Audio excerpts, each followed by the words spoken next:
Hello everyone, I'm Himanshu and I wish you all are doing good and keeping well. Today, in this video tutorial, we'll be walking through a wonderful and amazing box from tryhackme.com, which is OneNet internals, and it is being created by the Cyberwolf. Without wasting much time, let's dive on to the video. Wait, just a second. I forgot one thing. Before we move and proceed further, don't forget to hit that subscribe button and like button. I do regularly come with amazing content related to cybersecurity and penetration testing. So let's not just waste time and start with the video. There we go. So here I am on the tryhackme.com page. It says OneNet internals. I have already deployed my machine and I am already connected to the VPN. So before we directly dive and start solving the machine, let's read through some documentation and information given on the web. OneNet Entertainment is a company that learns from its mistakes. They quickly realized that they cannot make a proper secured web application, so they have given up on that idea. Instead, they decided to set up internal services for business purposes. As usual, you are tasked to perform a penetration test for their network and report their findings. As who might be familiar with TryHackMe and solving it for a quite good time, so we know OneNet is a series of machines created by Cyberwolf, and this is one from the series. So this time they have not created a web application. So for us to penetrate and test, this time they have moved on and started setting up networks and servers for business purposes in organizations and setting up services on them. So there is nothing much more important on this web other than the operating system they have mentioned. So what we will be dealing with is the Linux server. Let's copy this IP and the first things first, let's fire up our Nmap and see what ports and services are running on the box. Here we go, nmap -v for verbose, sc for default scripts, sv for service version. There goes our IP, on to file nmap, that is we are exporting the result to a file called nmap.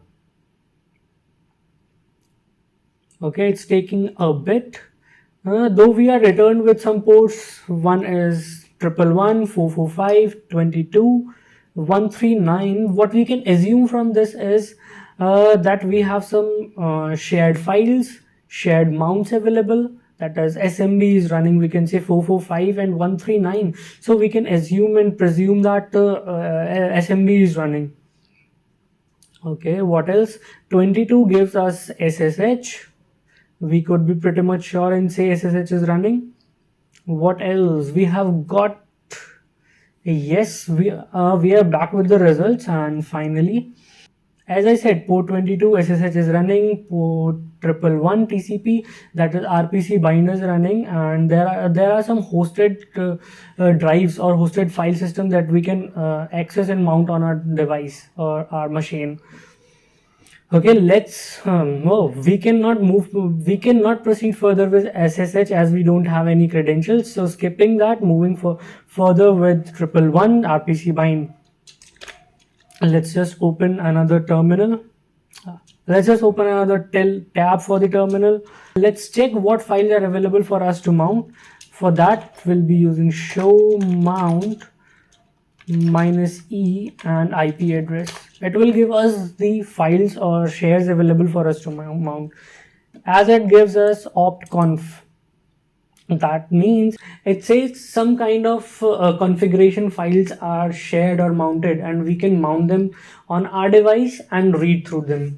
Let's just mount them over here. Sudo mount. Oh, before that, let me create a directory where we'll be mounting it, and make directory mount in this folder only. Okay, so we'll be mounting the share on our device in the mount directory. So sudo mount minus t nfs. It's minus t nfs stands for the file system. We'll be mounting it as a nfs file system, and the host IP address, then we'll be mounting it to mount. Okay, there goes my password. Now let me clear this mess and start again, as I messed up over here. It is, and this. Okay, it's mounting. Wait for a while and the mount will be available for us to read. There we go, here it is. Let's move to mount directory and see what we have got. Here we have HP, init, opt, profile, redis, vim, while midi. Let's go to HP and check what configuration files, is there any configuration files or what we have to look into. cdhp, it gives configuration files to hplib. Doesn't seems to be anything of use. Okay. What I can assume, or what I can assume from these directories available, Redis seems to be which could give us some lead to get which could give us some lead what to do next or what we can do. So let's just not waste much time looking over into all directories, rather just started with Redis. And before moving going further, for those who are new, new and don't know about Redis, Redis is basically a remote directory server. So it is a kind of NoSQL database. We can say it is a NoSQL database, wherein we'll be working with key value pairs. So there is a key to retrieve data and there is a key that holds data. So we will be so let me shut my mouth and let's get into Redis and see what configurations are available. Okay, here we have Redis conf file. Let's read through this. Nano Redis conf.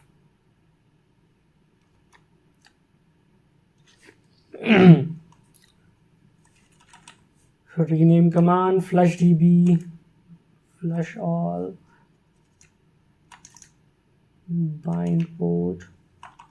Okay, here is port 6379, and we can assume that if the service is running on the box, it is on 6379. And to tell you, 6379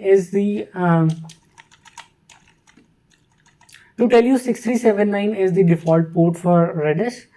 Let me just check if it is running on the box before we waste any much time. -v -p for port 6379, which is default port for Redis, my IP address, and there we go. Okay, as assumed, it is running. We have Redis on port 6379. So let's move ahead and check if we could get any authentication passwords or authentication tokens. A lifetime 300. Okay, PID file. They have given some log file location, PID file locations. It seems to be set the number of databases.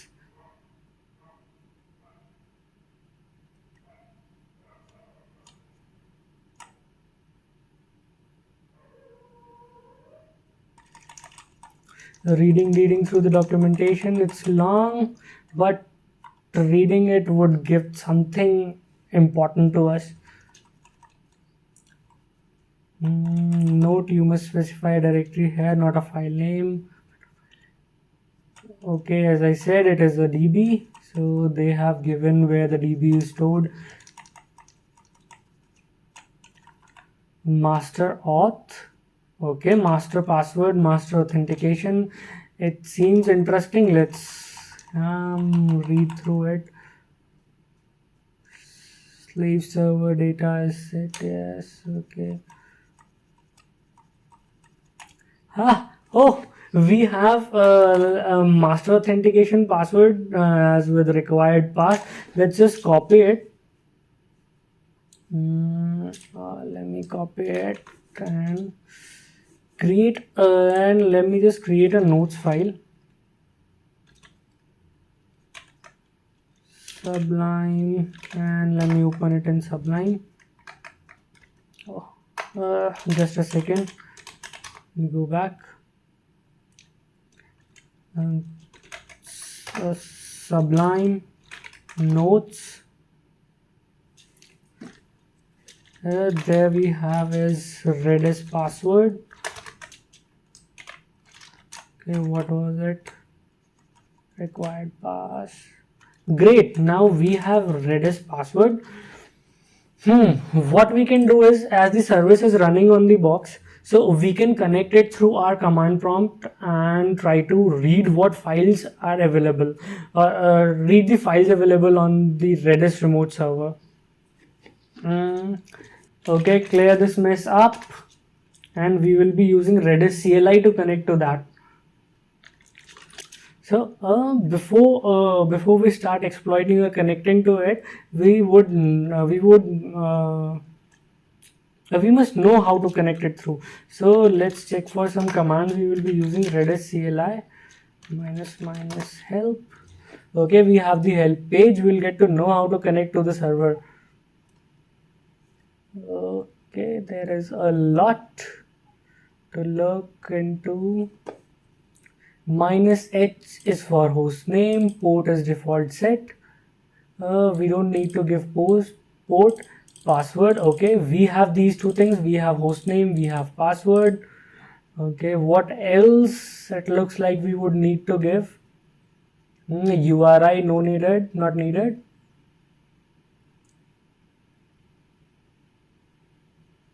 Do we have to scan for anything as of now? No. List all keys.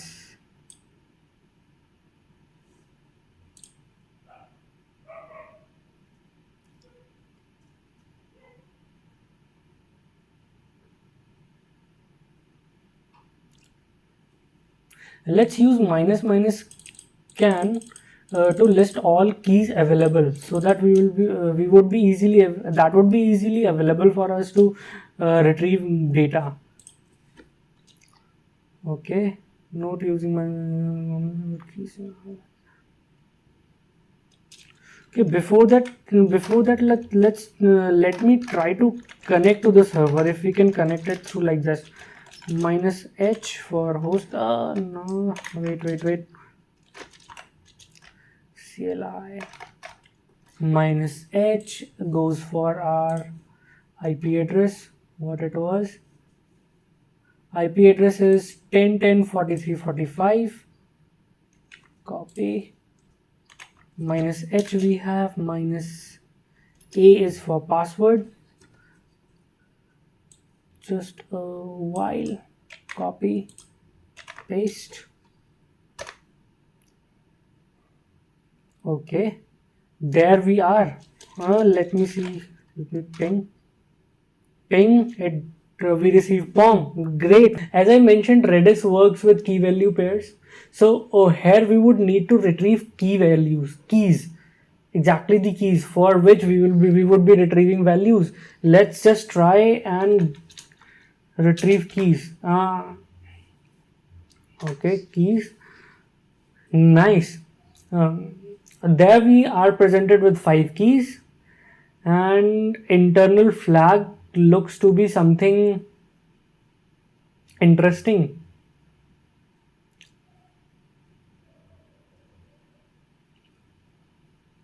Great, we are presented with 5 keys, and here we have got our first flag, internal flag, that we can go and submit back to THM to get our points. Get and double quotations time internal flag. There it goes. We have our first flag. Just copy it and submit it back to THM. Next is we would need to retrieve data from all the keys to check if there is something we can do with. or proceed further with. Get init nil, init has nothing. Auth list, okay. Auth list seems to be something, seems to be like authentication list. Okay, so let's go get this auth list error. Okay, it says wrong type, operation against a key holding the wrong kind of value, so we cannot use this. Let me see type, if we can get type on UTH list. It says list. Okay, let's go to the let's scroll through the web what we can do to retrieve data.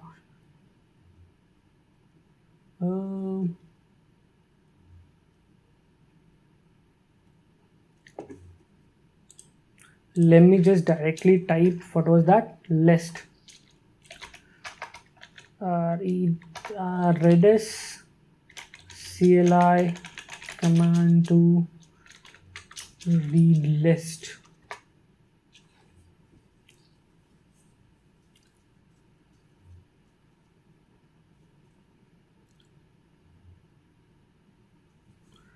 Okay, returns the specified elements of the list stored at key. So lrange, we'll be using lrange. Let's see what more it says. There we have lrange is the command we can use to read data available in the list.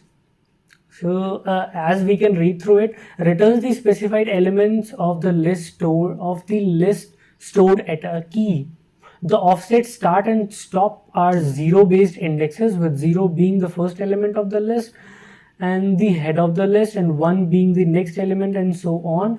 Okay, what start and stop means is the start is the start bit or the starting index, and stop is the ending index. So we can try a random ending index to read through this data. Let's just use lrange. Lrange key is auth list. Start bit is 0. We'll be reading from 0, and let's for first read it till 5. We have specified 5 and we are returned with a result of 4. So that means we have only 4 available and not 5, not more than 4. Looking through this randomized string,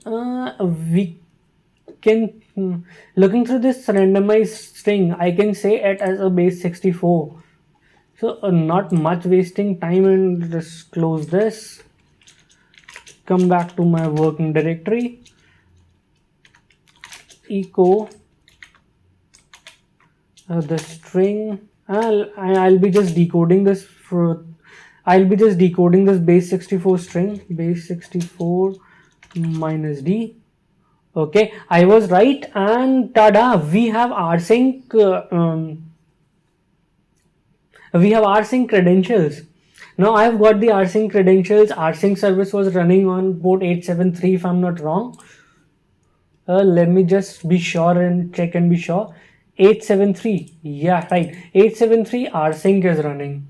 This is the next lead to what we are going to do for the next, what we are going to do next for our next flag. Let's just connect to rsync. What rsync is, let me just define what rsync is first. Rsync is a synchronization service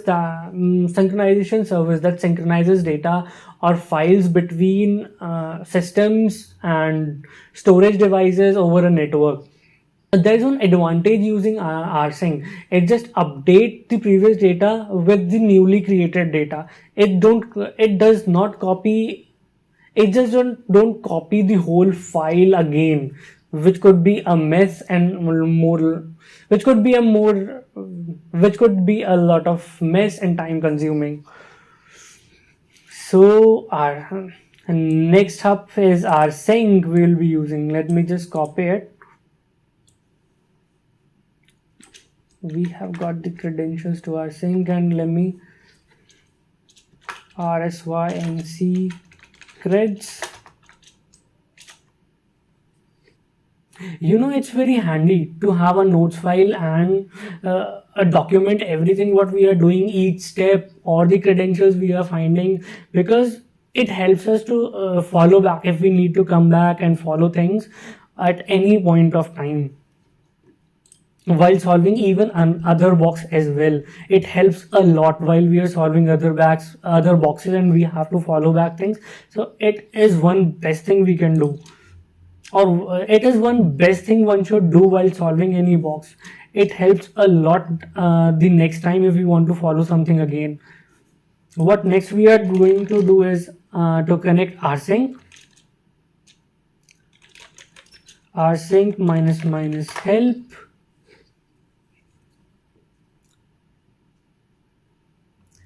Let's just start reading about it, how we can connect to it. The usage part says rsync source and destination. Rsync, okay, we have the user, we have the host. Okay, what we don't know is the source. Let's see if we can let me check out if we can somehow retrieve or read files or list files available. L is for link here, copy links, K times super S RSH for delete and forcing something. I could not.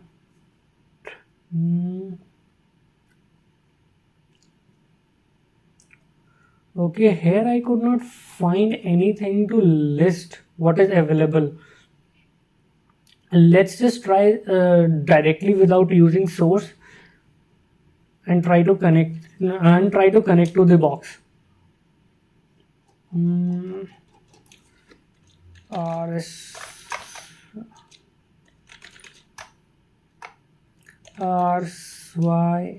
rsync, and what was that, the protocol rsync we will be using. Just a second, just let me copy that credential part. rsync connect. This is here we have the user and the host. Let me change it to our IP 10.10.43.45 as I remember. Was it the same? Let me just check. Yes, 43 and 45. Sync 45. What else do I need to give? There was nothing for password. Let's just. Okay, we got the files. Okay, here we got the files listed. We have a files folder listed and we can retrieve it onto our box. What we can do, let me just go back and check what was that destination and source part. Okay, here it is. We will be using the source and destination, which will be our box, our machine only. Before that, let me create a directory for a separate. Before that, let me just create a separate directory for that with rsync.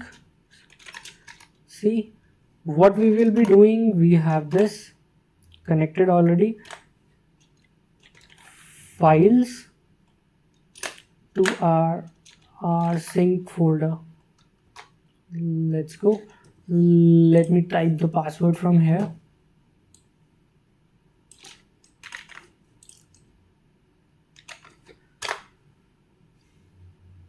Skipping directory. Just a moment. Have we got anything here? ls-la rsync. No, we could not get anything. Just a second. If we can just go through it once again, if we can find something. rsync is a file transfer program capable of efficient remote update via the fast differencing algorithm. As I said, the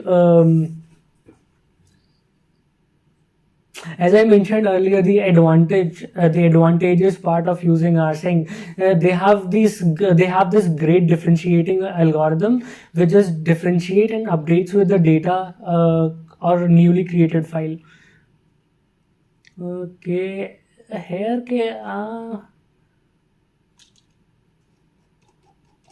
am I missing something like this? 873, the port was, just a second, just what the port was. Yeah, it was 873. Am I missing this port somewhere? The password, no, it still skipped the directory. Let's just scroll through the web. Let me just close this.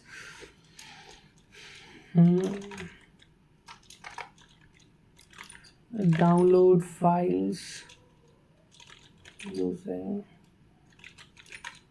rsync.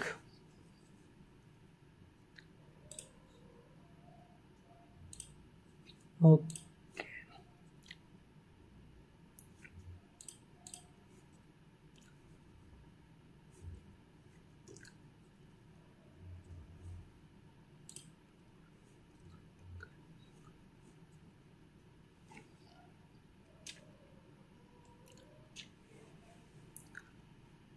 From the local machine, it is using some SSH port. Okay. SPC wildcard character.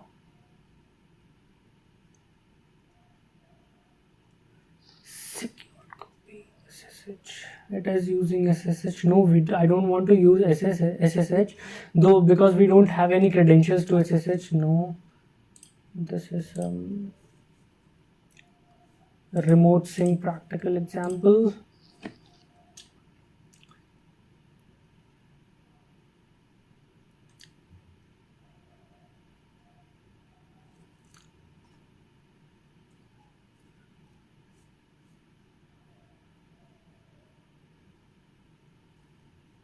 -v for verbose. Copies data recursively but don't preserve timestamp and permissions. Okay.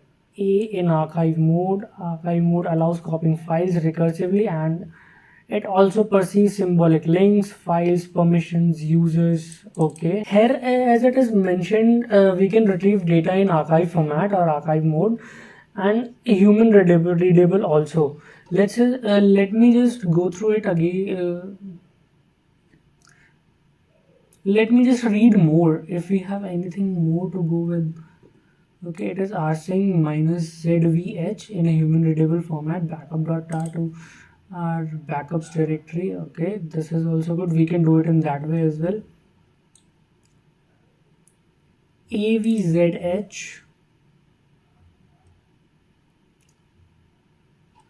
V is for verbose.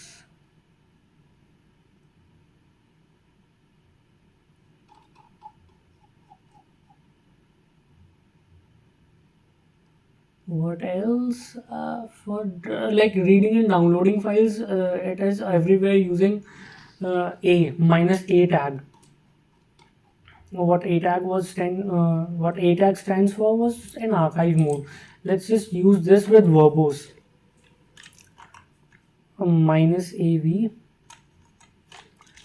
-a for copying files in archive mode, and v for verbose. If it works. Okay, boom, it is downloading files. Sys internal. Okay,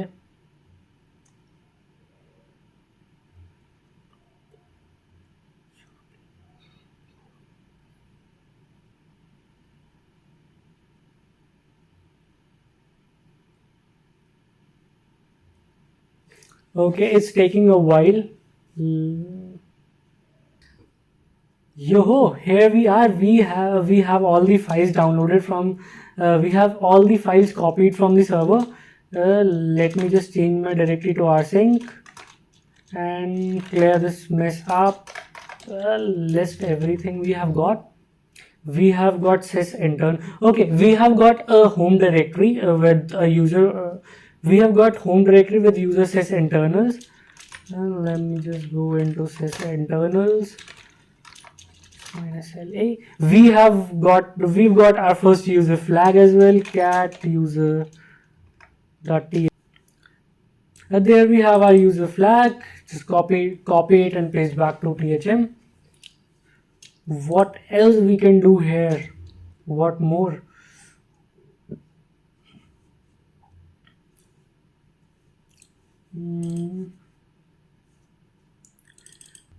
Reading through these directories or files available, SSH seems to be a loophole we can use, or we can use it as a backdoor.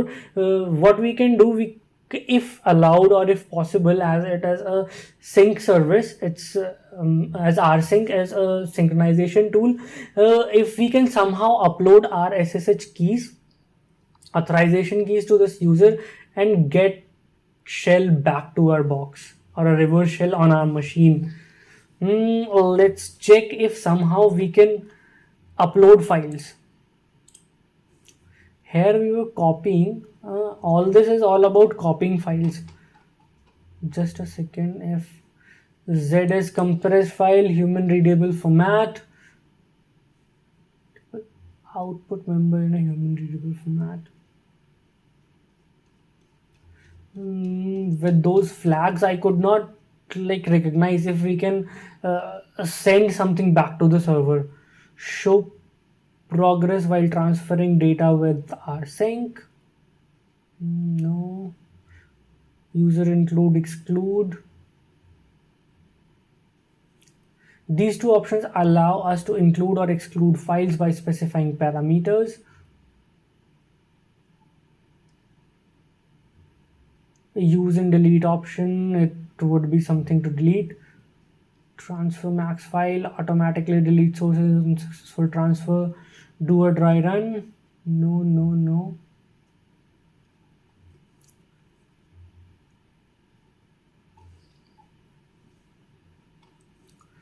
Okay, somehow earlier we checked about downloading. This time check about if we can upload something. Upload files using rsync. With rsync, you can transfer file and directories over SSH from your remote server. Okay. Files via rsync and SSH on Linux.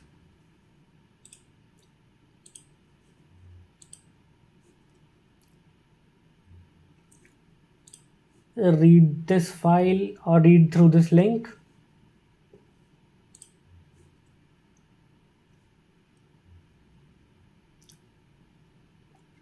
SCP, SFTP, and it is using SSH only. Installing rsync.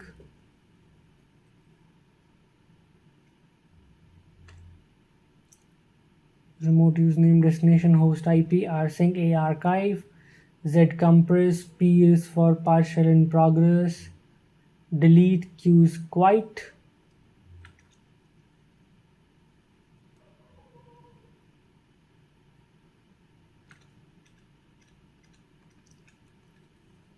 Rsync -A, this is copying file from rsync.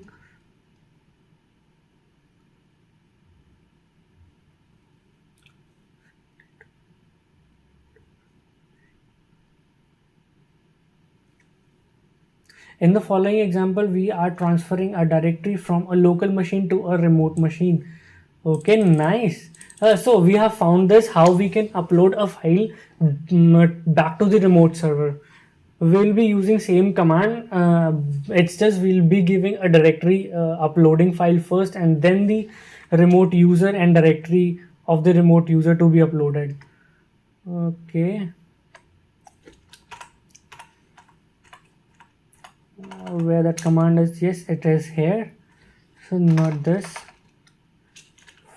Files sys internal, it is internal dot ssh horized underscore keys. Hey, wait. Just no, we cannot do this directly. Before that, I need SSH. I need SSH keys for this. Let me clear this mess out. SSH key. SSH keygen for internal and no passphrase. Okay, amazing. We have our SSH keys. So what we will be doing, we'll be posting this or uploading this internal public key to SSH folder -av.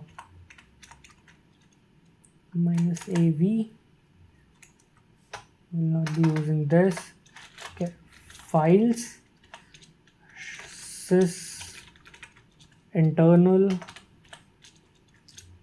.ssh authorized keys with the name authorized keys.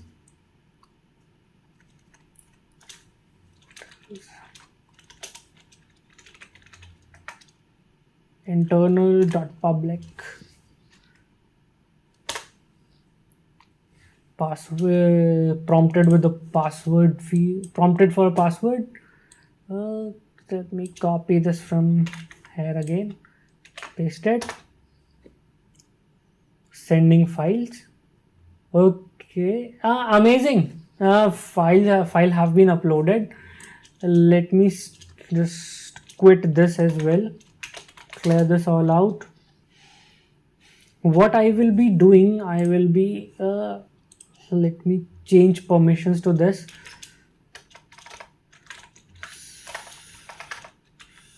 Sudo chmod 600 to internal.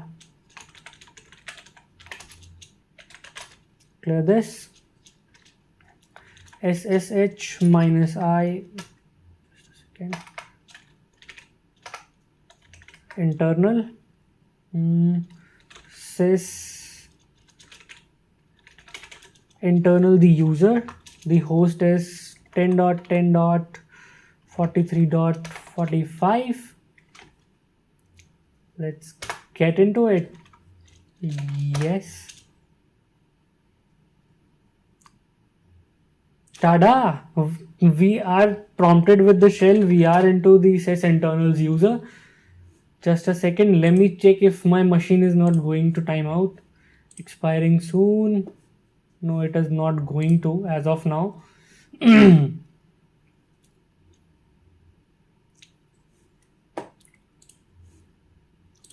Okay, we are here in the user sys internals. Though we don't have our password, but still for the sake of enumeration, let's check sudo -l. No, we are prompted for the password and we don't have that. Just move it. Moving around here and there somehow. Clear this. Okay. Like reading through the file, listing files in the root directory, what we can get. Okay, don't you feel like TeamCity installation seems to be something suspicious, which is not a usual thing to be placed over here? Seems like we can find something juicy or a lead to our root privilege escalation.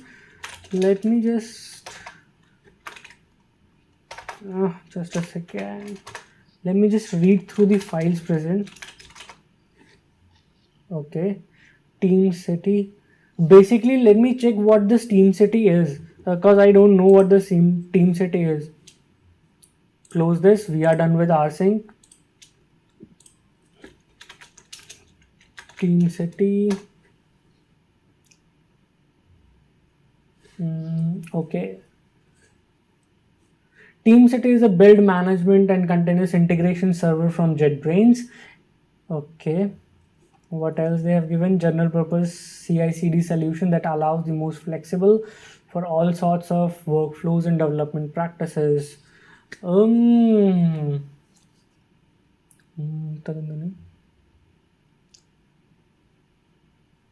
There we can read TeamCity is TeamCity is created by JetBrains. Is it JetBrains? Created by JetBrains, and it is kind of a general purpose software that is used for development practices and general flow between when a lot of people are working on a project. So it creates a workflow between them, between the workers or between the people working through the project. Let me read through the files. There is a readme file. Let me just get through readme file. Nano TeamCity readme.txt. Okay, this is a JetBrains TeamCity home directory. Okay, as it says, by default TeamCity will run in our browser on localhost 80 if we are on Windows, and 111 if we are using Linux or Mac. Okay,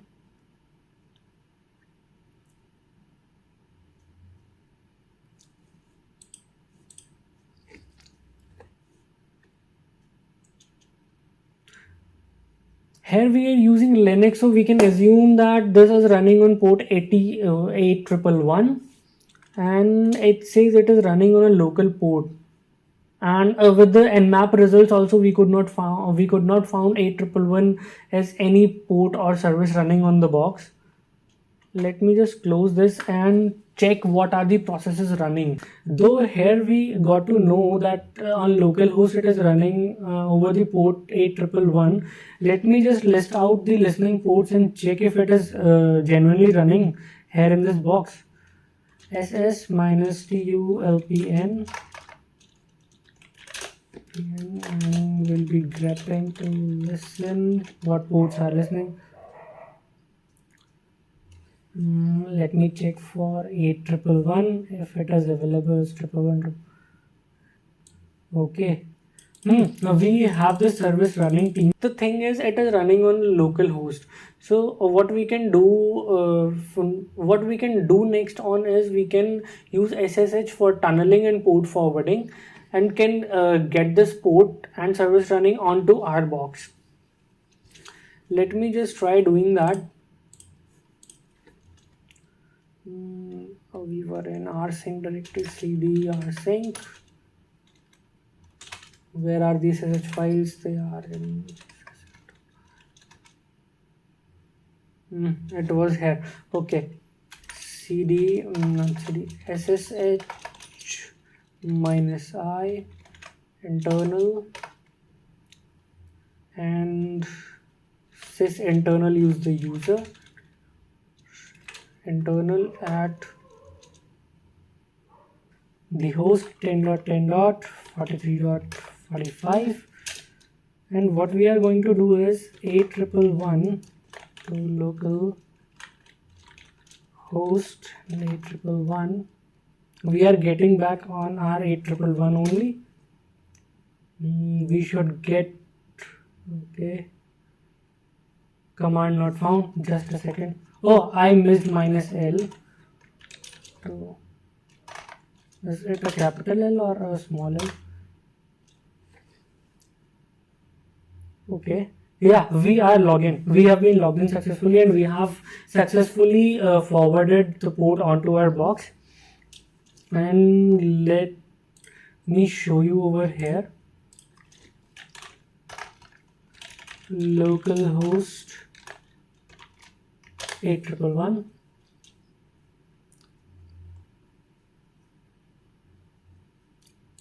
It's taking a while to load.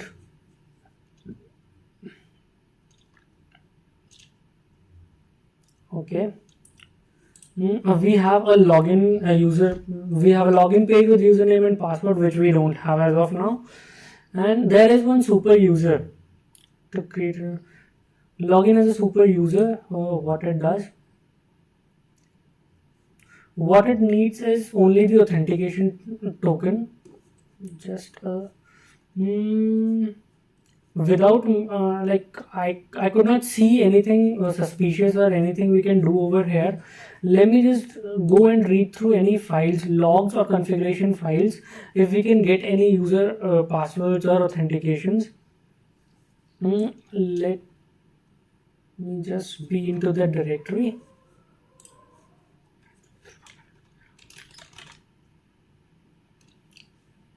We can read through the logs and try to extract any kind of credentials or anything we have, or in the configuration files. Let's just check conf first.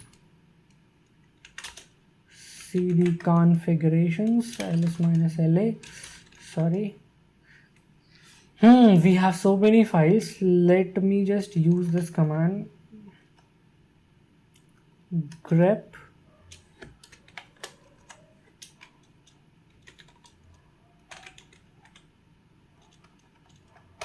password or authentication token. What we require here, authentication token. Let's just use token only. Token.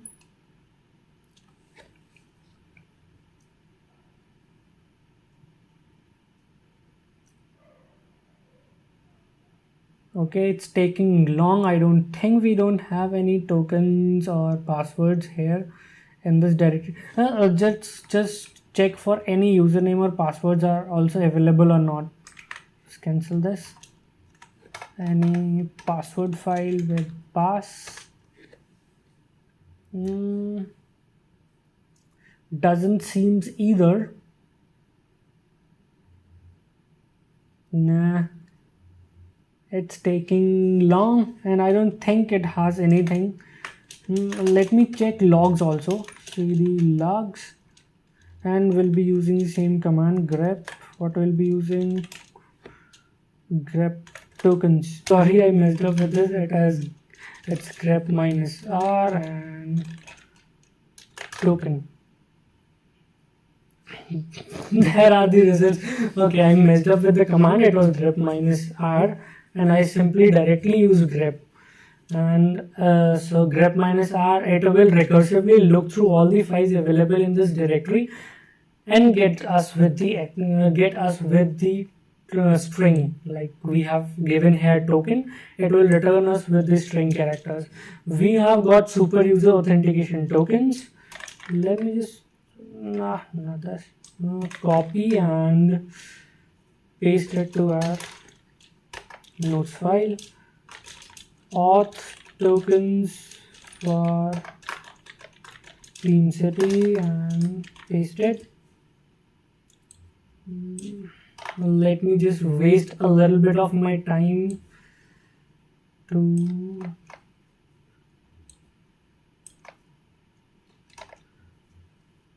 get them in proper way.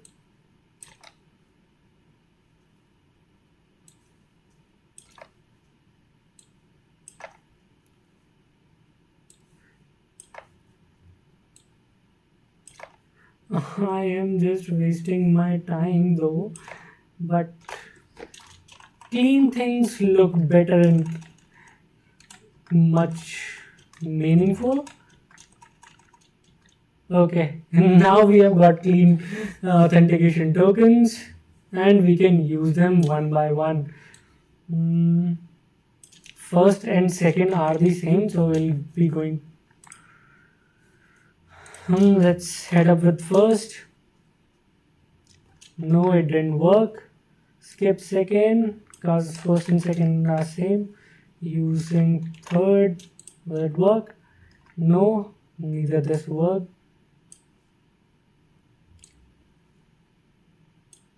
Okay, copy and paste. No, I wish the last one this works, or else we'll have to waste much more, or else we'll have to give much more time looking for tokens. Okay, I guess it seems to be working. Nice, it's working. Okay, we are logged in. We are here into this page. We are logged in as super user. Okay, We are logged in as super user means we are running the service as root. We have root privileges. So what we can do here is we can try creating a reverse shell and getting root shell back onto our box. So for that, let me create a list.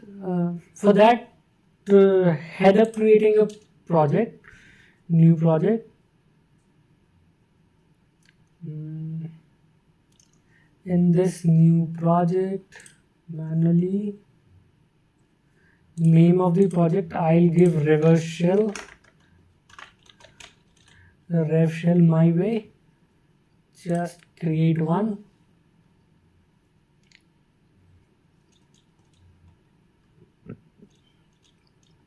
Now as we have created our project, let's just look around what we can do with this. Show advanced options. No, there's nothing to do with. Build configuration templates. Create a build configuration.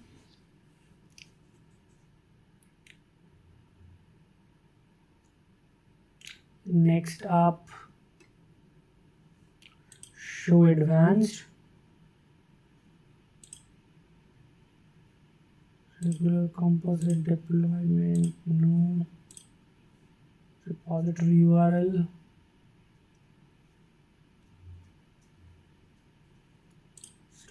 Just a second.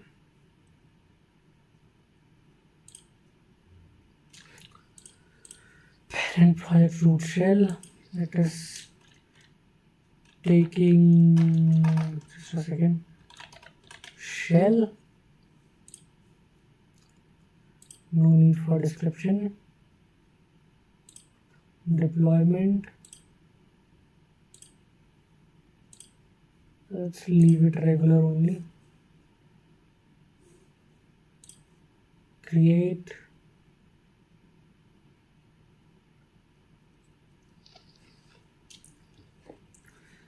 Now type of VCS.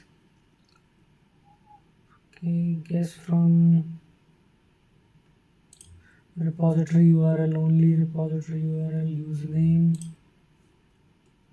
not required. Till now we have created our project, we have created a build configuration. Now we have to create build steps and let it just get loaded. Add build steps, add a new build step to it. Okay, a runner type, we can choose from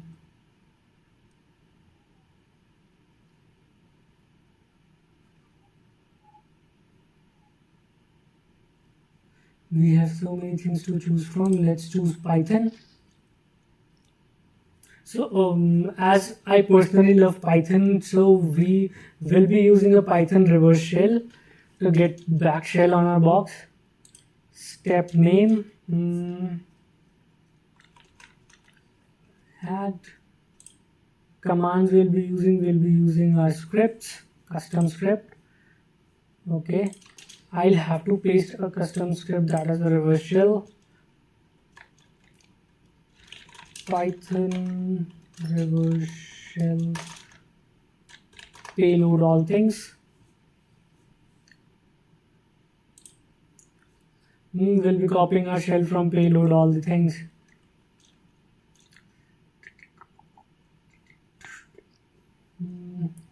Let's head towards Python.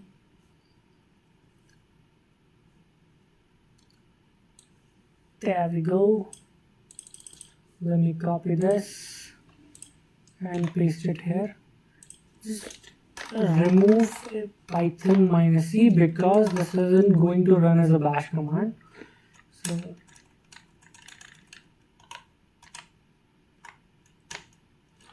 we remove these quotations.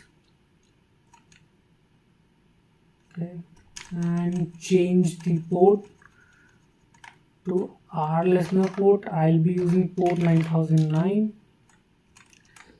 Here will go my IP address 10.9 dot sorry 10.9.32.203.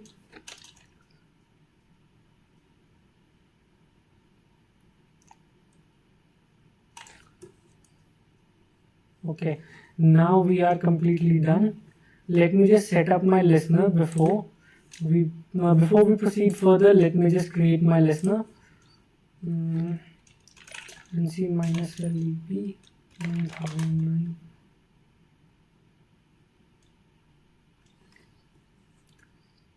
There goes my netcat listener.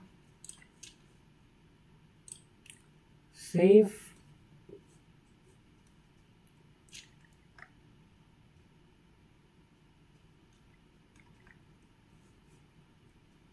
Run. Save and run this custom script. This will give a shell back to our box. Have we got anything yet? No. Okay, there is a Python error we have got. We've got an error. Just a second. Okay. Okay, there I messed up with the IP. I forgot to add quotations. Just a second, I'll add them and edit this.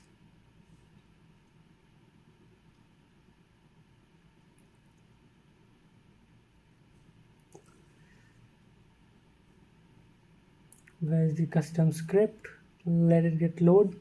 Here it is. I forgot to add this double quotation marks here. Okay, done. And save changes.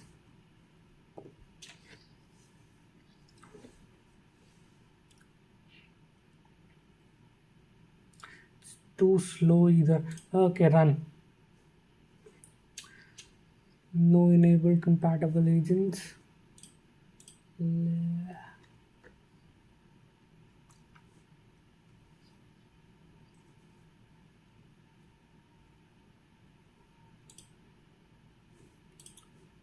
Enable this here.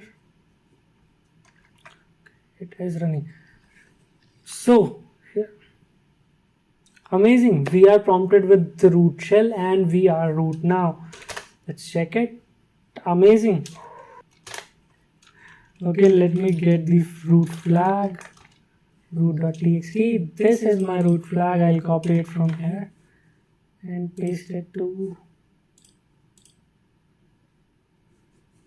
back to TryHackMe.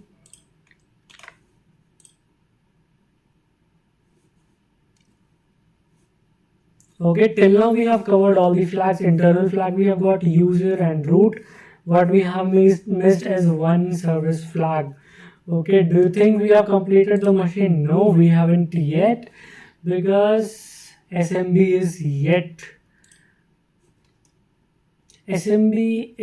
to be exploited. Just a second. Let me get back to close this. This is internal.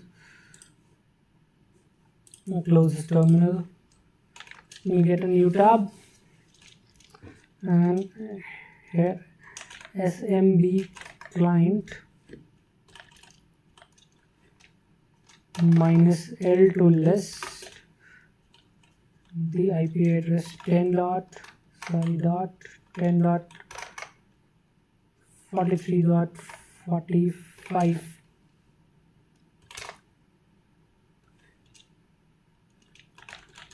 There goes my password. Okay, there's a list of shares. We have wallet business shares. Now let's just get connected. SMB client. Okay, remove L from here. Add shares. Sorry. Do connect, connection failed. SMB client. Shares -N. Okay, here we are to SMB. Let me just list files. We have temp and data, cd to data, now directory, business requirements.txt. What we can do, cat business requirement.txt. No, let us get business requirement.txt. Getting file, we have this on our box, cat requirement.txt. This will give our business requirement. This will give the first flag that was needed. No, I just want to remind you that we are waiting in document to be agreed in complete transaction we discussed. Question, okay, sorry for that. Let me check into other files. Directory data, get data.txt.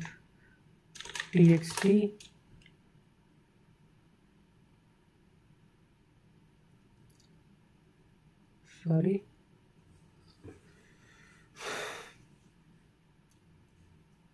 Entity status code, name not found.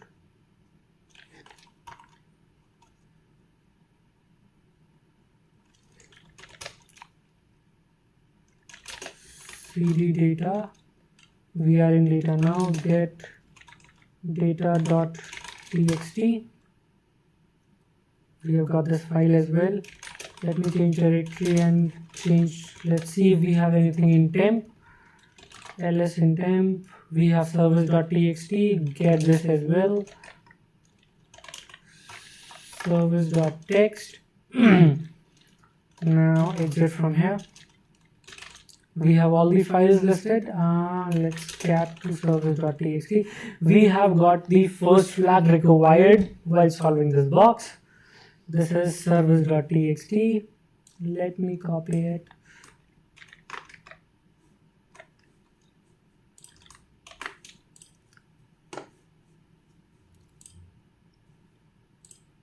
And one responsible thing, don't ever forget while solving any box, just terminate the machine when you are done. And finally, we are done with the box. Okay, throughout this exploitation process, we learned about exploiting SMB. We learned about exploiting and reading files through exploiting, or we can say reading file through shares available for us to read and to mount. Use RPC bind. One was RPC bind, the service we exploited. The other was SMB, and others were we learned about rsync and redis as well, and that's how we get all the flags connected to the box and get the reverse shell over. Okay, that's it for today. That's it for this box. Thank you so much for watching, and don't forget to hit that subscribe button and like button below. Stay home, stay safe, and keep watching Debian Hat for more penetration testing and cybersecurity related content. We'll be back with another video and back with another amazing content other than walkthroughs.